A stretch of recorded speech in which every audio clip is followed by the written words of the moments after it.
BGF деп аталатын, яғни қара партизан тобының жетекшісі Ван Уайттың аты 2015 жылы бүкіл Америкаға танылды.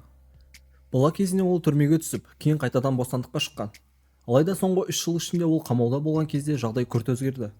Оның беделі соншалықты жоғары болғаны, тіпті түрме қызметкерлерінің бесеуі одан жүкті болып қалды. Бұл ақпарат мекеме басшылығына жетіп, кейін бүкіл елге тарады. Ван Уайт түрме ішінде өз ережелерін орнатып, барлық бақылауды қолына алған. Бір күні ФБР-ге белгісіз қоңырау келіп түсті. Қоңырау шалушы BGF тобы Балтимор округіндегі түрмені толық бақылауға алды, деді де тұтқаны қоя салды. Агенттер бұл хабарламадан кейін дереу тергеу бастады. Олар бұл хабарды бұрынғы тұтқын жеткізгенін анықтады. Бұл тұтқынды BGF-тің мүшелері бірнеше жыл бойы азаптап қинаған екен. Тергеуді жүргізген агент Стивен Вогель түрмедегі жағдайдың әлдеқайда күрделі екенін анықтады. Түрмені қара партизан отбасысы жаулап алған болып шықты. Оны түрме деп емес, заңсыз ақша табу аймағы деп атауға болатын еді. Тоқтаңыз, сізге асықпай барлығын айтып беремін. Оқиға былай басталған. Ван Уайт түрмеге түскен сәттен бастап өз билігін біртіндеп күшейтіп отырды. Ол ең алдымен түрме қызметшілерін ақша және қошемет сөздері арқылы өзіне тартып, оларды өз мақсаты үшін пайдаланды. Алдымен ол әйел қызметкерлерге қарапайым жұмыс ұсынған. Іш киімдеріне тығып, түрмеге темекі, дәрі-дәрмек және тыйым салынған заттарды кіргізу керек болатын. Бұл жұмыстар үшін қызметші әйелдер жақсы ақша алып отырған. Осы бизнес жүйе арқылы Ван Уайт түрме ішінде контрабандалық тауарларды сата отырып, айтарлықтай табыс тапқан. Ол бұл әрекеттері арқылы өз беделдерін арттырып, бандасына өнімдерін қауіпсіз және тиімді жолмен сату үшін арнайы орта құрды. Бұл жүйе оның бандасын сыртқы тәуекелдерден және клиент іздеу қажеттілігінен құтқарды. Өз бизнесін одан әрі кеңейту үшін Уайт тәуелділігі жоқ тұтқындарға кейбір заттарды тегін тарата бастады. Уақыт өте келе тұтқындар бұл заттарға тәуелді болып, кейін сол үшін ақы төлеуге мәжбүр болды. Осылайша Уайт түрме камерасында отырып үлкен қаржы табысына ие болды.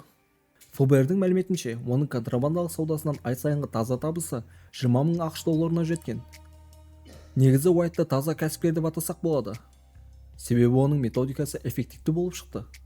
3 жыл ішінде Балтимор қаласының түрмесіндегі 10 әйел қызметкерді сатып алып, оларды өзінің мүддесіне жақсы пайдаланған.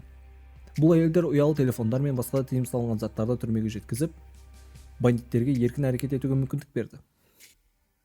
Ұялы телефонды қолдана отырып, Уайт тек түрме ішінде ғана емес, сырттағы бандасына да бұйрық бере алды. Ең таңқаларлығы, ол бірнеше әйел қызметкерлердің өзіне әйел қылып алып, бала сүйді. Және табысының бір бөлігін сол әйелдерге сәнді көліктер, сыйлықтар алуға жұмсады. Бірақ оның өкінішіне, ал мемлекеттің қуанышына орай, жоғары дәрежедегі қылмыстық әрекеттерді ұзақ уақыт бойы жасырып қала алмады.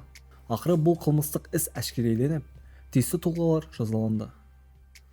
Федералды агенттер Ван Уайттың қылмыстық әрекеттерін дәлелдейтін деректер жинап, оның кінәсін толығымен растап шықты.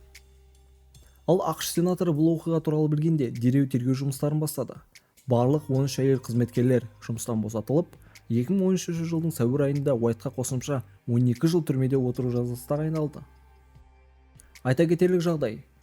Бұл жағдай ақштағы жекеменшік түрме жүйелерінің кемшілігін көрсетті. Себебі мұндай түрмелер тек пайда табуға негізделгендіктен, түрме қызметкерлері мен күзетшілері оңай пара алуға келіседі. Соның нәтижесінде Уайт сияқты адамдар түрме жүйесін өз бақылауына ала алады. Осымен шығарылым аяқталды. Бұл оқиғадан түйетін ең басты түйін: ешқашан пара берме және пара алма. Және мемлекет немесе қоғам құрған шекаралардан аспа, біреудің ала жібін аттама. Деп саласың ғой, короче.